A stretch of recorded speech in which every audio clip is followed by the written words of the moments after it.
have given a discuss more solutions that yes, sir. Yes.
We welcome them. Will you be able to hear us? Hello, good evening to all of you. Hope you are able to hear us.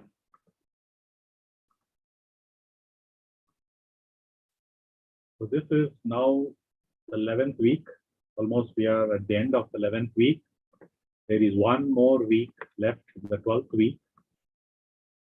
And the course will complete by then. But doesn't mean that your study of power electronics will end. There is still a long way to go. There are a lot of topics, advanced topics, where each of the topics that we have studied, each of the weeks that we have studied can be expanded into greater detail. So this 12-week should have given you a flavor of power electronics and also sensitized you to power electronics is something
Hello, everybody. If you're able to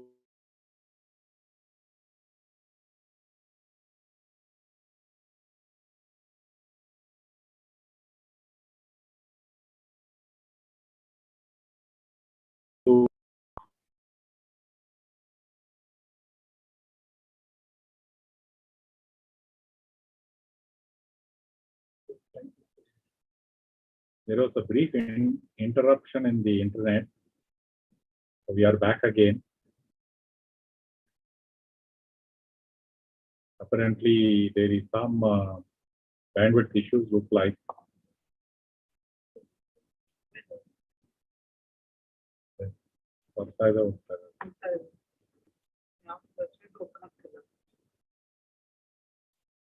We can hear now. Yeah, great. Because looks like there is some bandwidth issues, and we were wondering whether you were able to hear us or not. Good. So my question first: how did you find the course?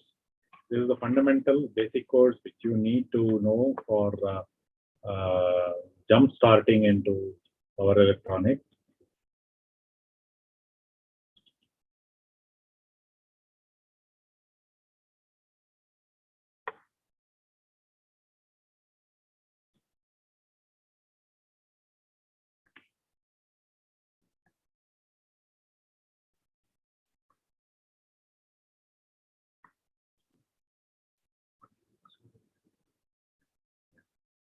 There is one request by Dawal Patel, bidirectional DC-DC converter. I wanted discussion on that.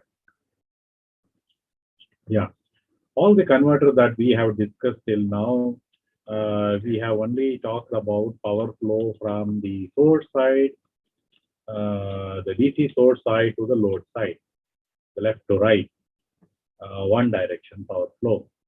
But there are several applications where you would like to have power flow in both the directions. One typical application is if you are driving a motor. So let us say you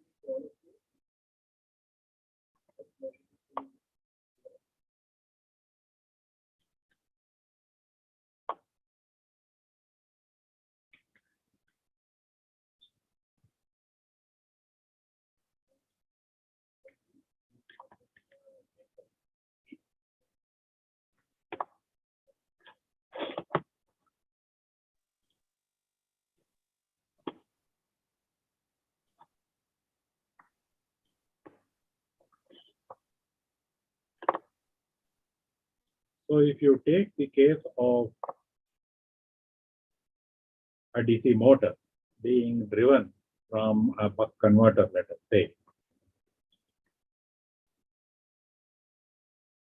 So the buck converter, the way that we have used, you have used a BJT or a MOSFET as a switcher, switching the power supply on and off, and then you have a diode for freewheeling action. The power flows from the source battery to the motor.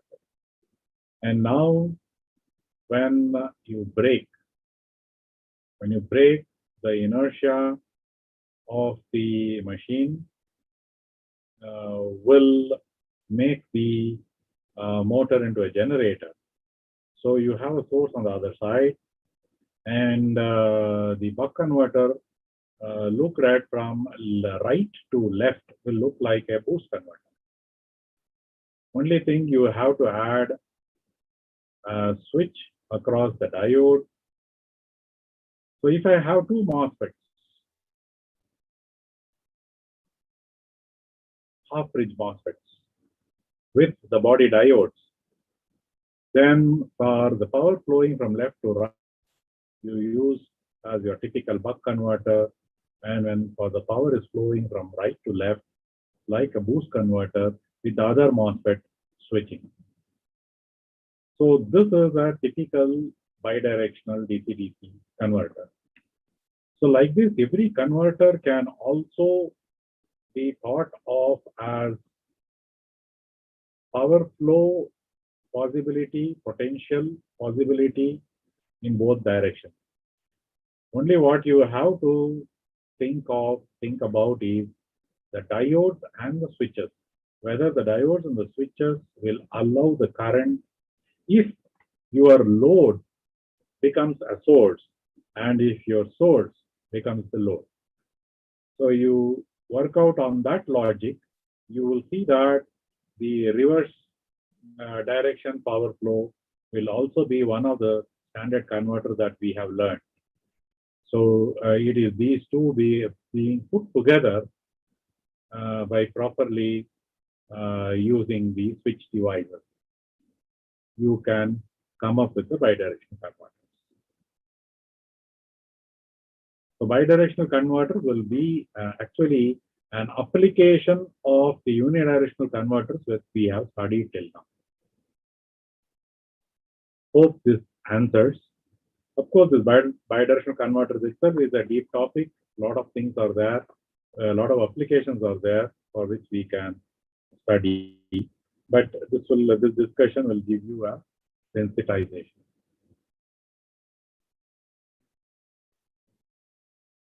I am a mechanical engineer and working on EV applications, particularly on thermal management. The course is helping a lot to understand the PE basics. Thank you. If you have any questions, you can, of course, ask us, discuss with us. We will try to help you out.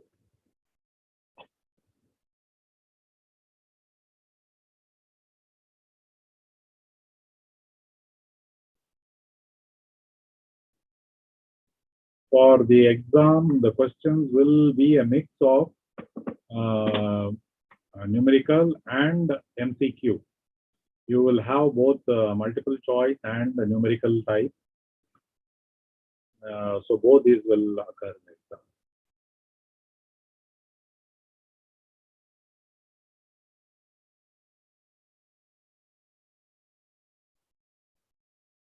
Has anybody tried to implement the circuits we discussed in the lectures? In your college labs or in your labs or any labs, have you tried to rig up the circuits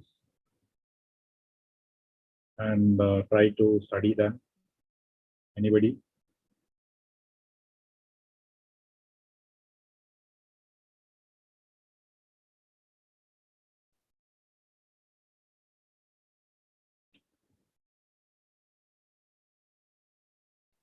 Oh, great. So one of you, Yamini, has rigged it up. Did you find the insight, the practical circuit, the practical measurement, and your theoretical values matching, or were they very much off theory?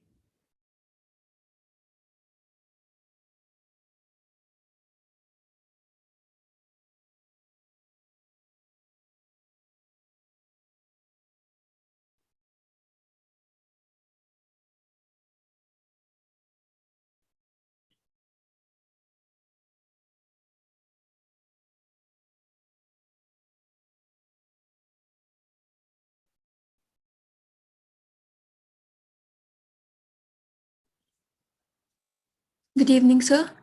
Initially, the results were quite deviated from the theoretical because I had done certain errors in the circuits. Thereafter, I could get some nearly equivalent results. Very good. Actually, you will find some differences from the practical and the theoretical because the discussions that we have had in this fundamental course was with respect to devices and the switches being ideal. Every switch in the device will have non-idealities. There will be drops, PC as drops. There will be series resistances. Diodes will not be ideal. Because of this, the input-output relationship will be slightly different from the theoretical relationship that we have discussed. So because of that, the practical one will be slightly away from the theoretical. It is normal to expect such differences, but it should not be very much different.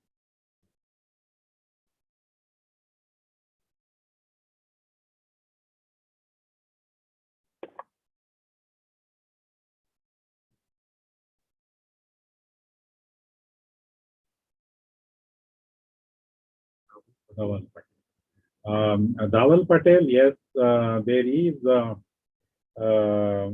We can't go very much detail in controls, but however, the next week, the last week is primarily on controls. So we will discuss on closed loop control of the converter. We will use the buck converter as an example and close the loop, simple closing the loop, and then we will also discuss current mode control. How do we close the loop if you want to control the inductor current? So these two aspects we will definitely cover, which should give you much more greater insight into closed looping the converters.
Although this course is related to high power application devices, I wanted to ask regarding low power applications. See, we have actually not said that the circuits that we have discussed is only for high power applications. You can use the circuits that we have discussed even for low power applications. The power level is what you set, what you design for. So actually, that is there is nothing like below this value it is low power, above this value it is high power. It is actually a contiguous line of. There is no line of demarcation like that. You can use same circuits for different power levels.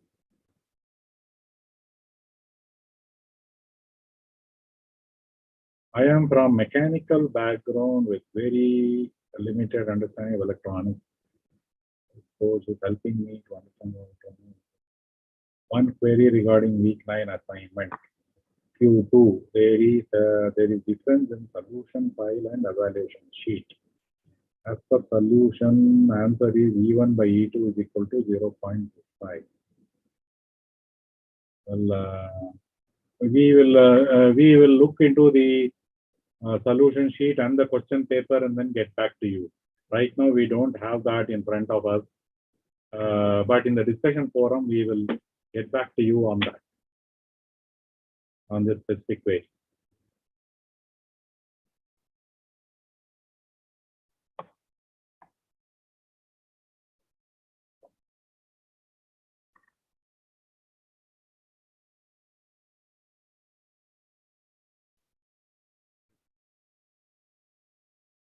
What are the methods we use to calculate the power losses in MOSFET?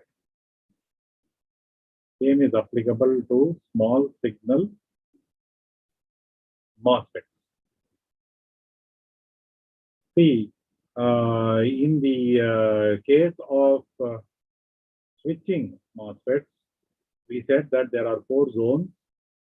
The 4 zones are the on state, the off state, the on to off, and off to on. So you have to calculate the losses in this 4 state. That's how we have gone about doing it. In the case of small signal MOSFET, if they are also being used for switching purposes, then you will do it in a similar manner. But if they are being used for other than switching, like if they are used in linear mode, then in that case, you have to apply it slightly differently. You will have to look at the operating point, and based on the operating point, you will have to calculate how much power is being dissipated through the MOSFET. There you may not have switching. So it will, because being operated in a linear region, you will have to find the continuous power dissipation that is happening when it is biased at that particular operating point.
Power electronics is generally a highly hardware-oriented subject.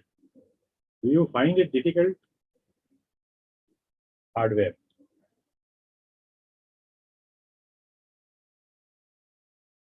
Initially, yes, it will be difficult because it is hardware-oriented. There are a lot of variables, lot of things to take care. Things will blow. But even though there are these challenges, I think it will be really enjoyable if you make the hardware work.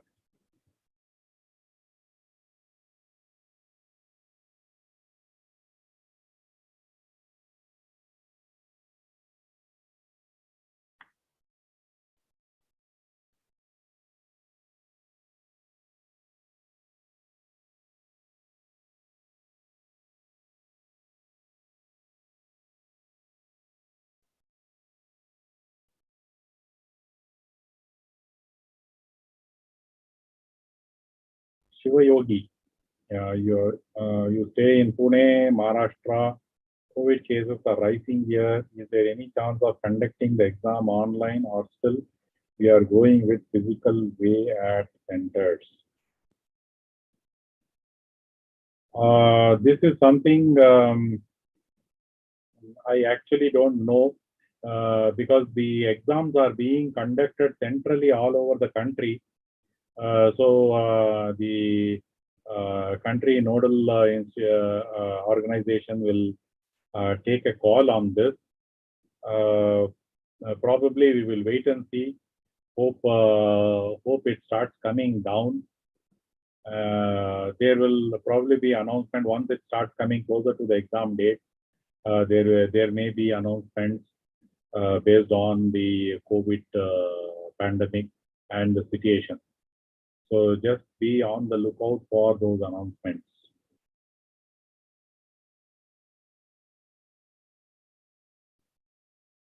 And in the meantime, stay very safe.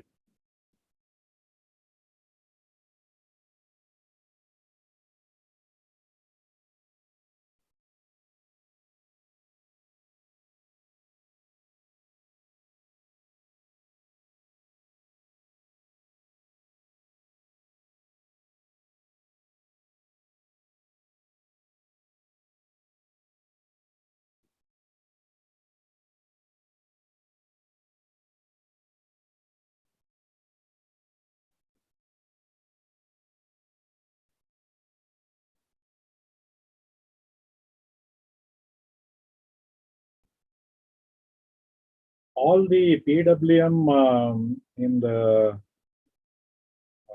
inverters nowadays are generally generated using a digital signal processor. Either a microcontroller or a digital signal processor will be used for all your control and PWM generation. And in PWM generation, if it is single phase, the sine triangle equivalent is used in the algorithm. If it is three phase, you have the space vector equivalent in the algorithmic way. So it will be a bit of program code in the DSP processor or a microcontroller, and that will be generating the PWM, and from the various ports, it will be passed on through a driver to drive the various gate circuits of the MOSFET.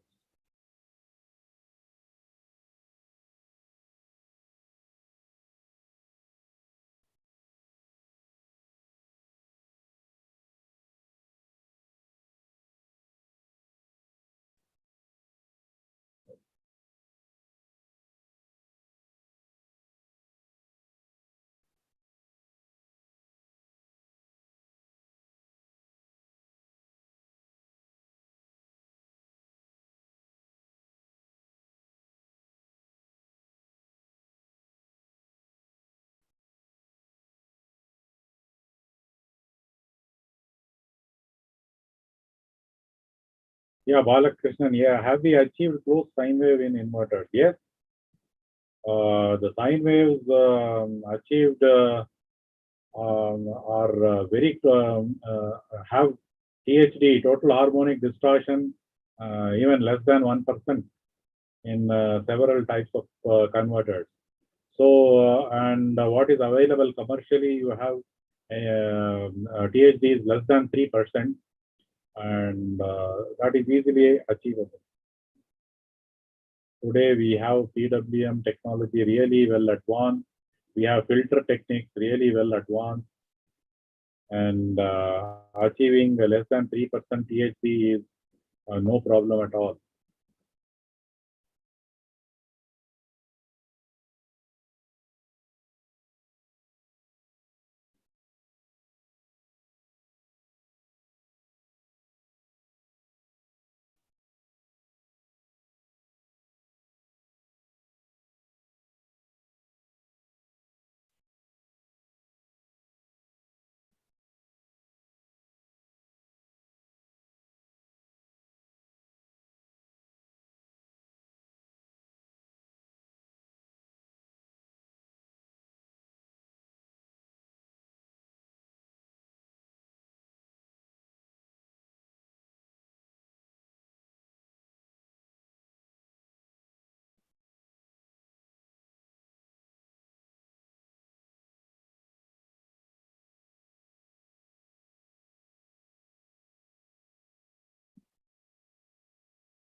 See, Maheshwaran, I did not submit week 10 assignment. I am eligible to write exam.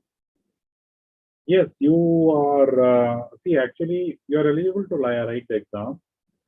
Actually, the best 8 out of the 12 assignments are the ones that will be taken. So you still have no cause to worry. Muthu Kumaraswamy, for last few, we are not getting KiCad simulation videos. Is there any possibility of getting those? The reason is that we had covered the KiCad, developing the KiCad schematic in detail at the beginning. It is the same repeat. So what we have been doing is that the discussion discussion on the simulation is with respect to GEDA, which was there, the whole video. And we have included in the resource section all the KiCad files. You just have to use the resource, double click on the KiCad file, you will get the schematic, you can refer to it and then simulate it.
Muthu Kumar Swami, what is the scope for doing research in PWM generation?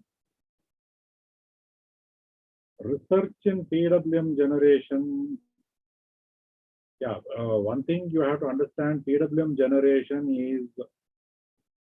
is a field where lots and lots, thousands and thousands of people have worked and are working on it. So in fact, you name the problem and then the problem is solved. If you look through the literature, you will see that solutions to that problem will be available. So PWM generation is a very, very mature field.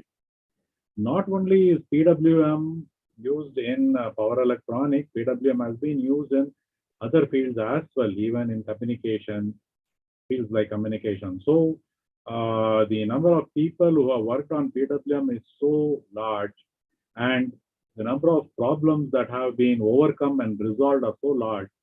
It is difficult for you to find a problem, a research problem on which to work on. But still, there are problems and challenges that you can always find to work on. But that is a field where you have lots and lots of competition, and just be prepared for it without getting demotivated. Because when you go and look at the papers, you will say, oh, I thought of this problem, but there's already a solution someone has given.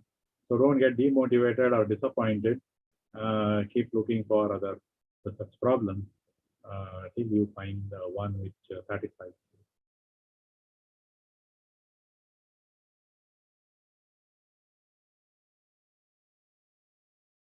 How the knowledge of reference frame theory is important as far as power electronics is concerned. This is the key. In fact, this is the key to all your DQ axis modeling, DQ axis theory, DQ axis control. So reference frame, understanding the reference frame is very, very important. Yeah, this reference frame theory is not only in power electronics, it is there in all other, a lot of other branches also.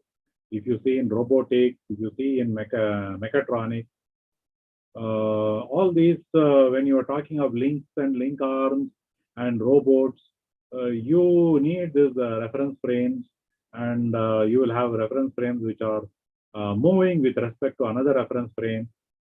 So in different domains, they call different names. You may probably call DQ access theory in power electronics, and you may call the Parkes transform, the inverse Parkes transform, those kind of terms. But probably in robotics, you may call kinematics and inverse kinematics. Those kind of terminologies only will change, but the underlying concept of reference frame theory is there in almost in several fields, and it's very, very important.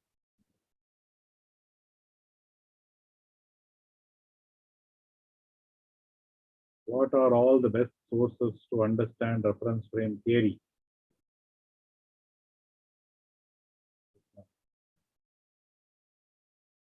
For DQ access theory,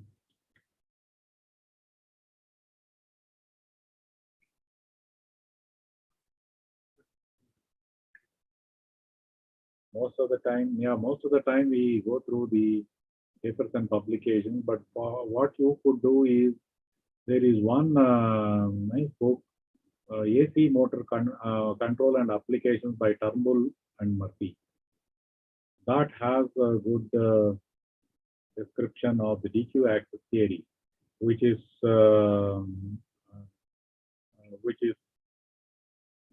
one reference frame theory book that you can refer to. Then there is Boldia and Nasser, that also. There is Peter Vaz, vector control of machines. Peter Vaz, V-A-Z. You can Google Peter Vaz. There are several books written by him, and his description of reference frame theory is very good. In fact.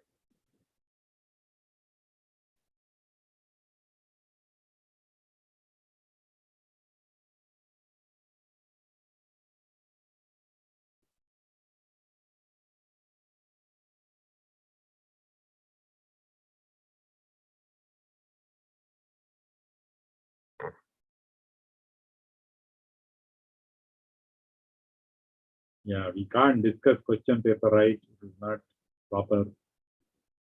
Is bidirectional DC-DC converter still a good idea to work on for research? You first try to focus and boil down on your application, and the application will tell you what type of converters and what type of bidirectional DC-DC converter to work on, rather than working on general bidirectional DC-DC converter. Because again, bidirectional DC-DC converters and DC-DC converters in general are mature topics where a lot of people have worked on and a lot of solutions are there. You should try to identify an application, specific application, and then try to map a converter for that. Can you please suggest a research problem in electric vehicle inverters which incur low cost?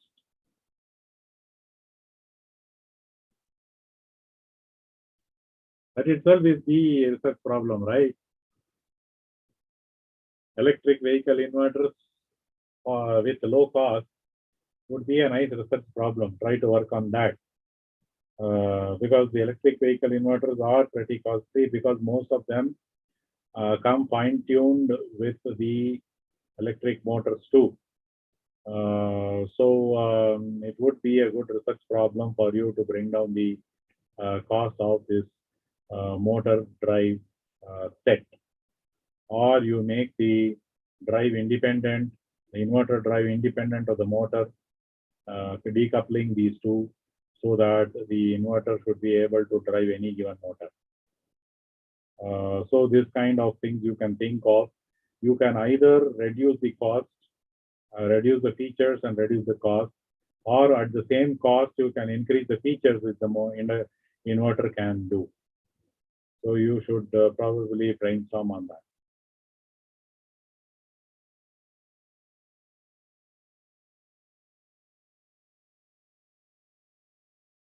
You first read up lot of literature related to resonant converters.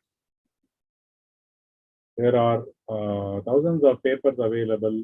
IEEE, explore, go there, use the keywords, read through the literature which are available, try to find out what is lacking and what has not been done, make a list, and then gradually try to attack the problem. That is how you should probably go about it if you are very much interested in resonance converters.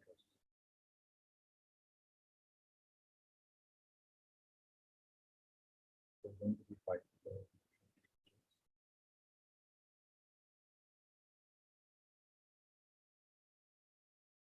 So it has been great meeting all of you, and at least for this semester, this is the last time that we will meet, and I hope we meet in future on some occasion. I hope we interact, and I also wish you all the best for the exams. Not only this subject, any other subject that you are taken, I also wish you the best. And I also wish that all of you people take great care with respect to your health and COVID, and see that you are staying safe and healthy. Thank you and bye-bye.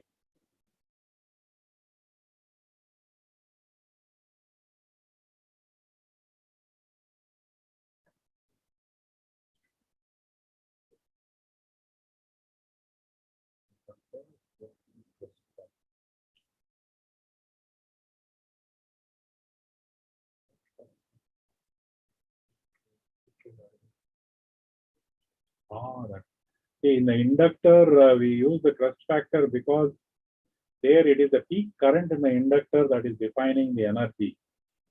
And what is actually defining the thickness of the winding is the RMS value. So you have to bring in a relationship between the peak value and the RMS value, and that is why the crust factor was used. In the case of the transformer also, finally, the thickness of the winding is RMS value, and depending upon the nature of the wave shape, you try to determine the RMS value either from flat top or by the peak value. There also in the transformer, you don't directly use crest factor. You use the peak value into duty ratio. Whereas in the case of the inductor, the current is continuous. In the case of the transformer, the current is discontinuous, so use the duty cycle.